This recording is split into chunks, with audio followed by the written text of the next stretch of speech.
ડાંગથી સમાચાર આવી રહ્યા છે સામે કે જ્યાં ચેકડેમો બનાવવાની કામગીરીમાં મોટા ભ્રષ્ટાચારની ગંધ સામે આવી રહી છે।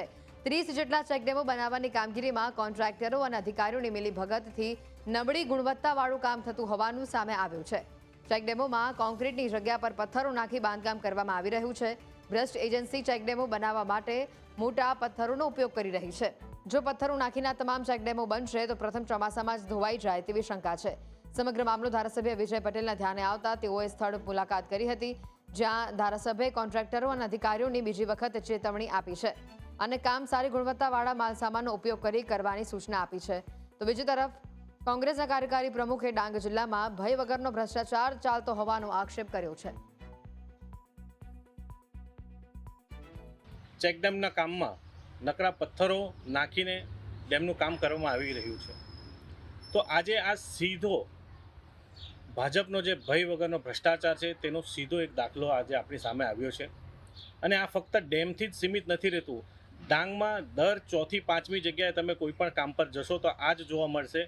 અને આની સાથે સાથે મારે એ કહેવું છે કે અધિકારીઓ અને નેતાઓ પણ એમાં સીધી રીતે જોડાયા છે। અને મારે આજે આ માધ્યમથી કહેવું છે, જ્યારે પાછલા દિવસોમાં ડાંગના પ્રભારી મંત્રીશ્રીએ જે અનંતભાઈ અને ચૈતરભાઈ પર જે સવાલ ઉઠાવ્યો તો ટકાવારીનો, તો આજે હું કહેવા માગું છું કે આ ડાંગમાં આ એનો જડબાતોડ જવાબ છે। કારણ કે એક હાથે તાળી નથી વાગતી। જો આ એજન્સીએ ભ્રષ્ટાચાર કર્યો છે તો એનો સીધો ફાયદો અધિકારીઓને પણ થાય છે અને નેતાઓને પણ થાય છે। આ દમણગંગા વિભાગના જે અધિકારીઓ છે એ અધિકારીઓને સાથે લઈને ડાંગ તાલુકા પંચાયત આહવાના પ્રમુખ શ્રી સુરેશભાઈ ચૌધરી સાથે અમે સ્થળ પર ત્યાં ગયા હતા, એની વિઝિટ લીધી હતી અને આ બાબતે અમે અધિકારીશ્રીઓને ઇજારદારશ્રીઓને અમે સ્ટ્રિક્ટલી સૂચના આપી છે કે આ બાબતે જે નીતિ નિયમ અનુસાર જેવું કામ કરવાનું છે એ રીતે કામ કરવું જોઈએ।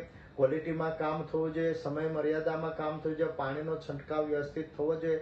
આ બાબતે અમે એમને સૂચના આપી છે અને વિભાગના પણ કોઈ પણ કર્મચારી આ જ્યારે કામગીરી ચાલતી હોય ત્યારે ત્યાં ઊભા રહીને કામગીરી થાય એવી પણ સૂચના આપી છે। ડાંગ જિલ્લામાં ચોમાસા દરમિયાન 100 ઇંચથી વધુ વરસાદ પડતો હોય છે, ત્યારે ડાંગ જિલ્લામાં રાજ્ય સરકાર દ્વારા 82 કરોડના ખર્ચે 30 જેટલા ડેમો બની રહ્યા છે। ત્યારે આહવા તાલુકાના બોરખલ ખાતે ચાલતા ડેમમાં કામગીરી ગેરરીતિ જોવા મળી રહી છે। ત્યારે કરોડોના ખર્ચે બનતા ચેકડેમમાં કોન્ક્રીટ સાથે મોટા પથ્થરો જોવા મળી રહ્યા હતા તેવો વિડીયો હાલ સોશિયલ મીડિયામાં ફરતો થયો છે। ત્યારે સરકારની કરોડોની યોજના ઉપર કોન્ટ્રાક્ટરો દ્વારા ભ્રષ્ટાચાર કરવામાં આવી રહ્યા હોય એવું લાગી રહ્યું છે। ત્યારે અહીંના જે સ્થાનિક ધારાસભ્ય છે તેઓએ પણ તમામ કોન્ટ્રાક્ટરો અને અધિકારીઓને ચેતવણી આપી દેવામાં આવી છે। ત્યારે હવે જોવાનું એ રહ્યું કે આવા કોન્ટ્રાક્ટરો અને અધિકારીઓ પર કાયદેસરના પગલાં લેવામાં આવશે કે નહીં। હર્ષ ગામિત, ન્યૂઝ કેપિટલ ડાંગ।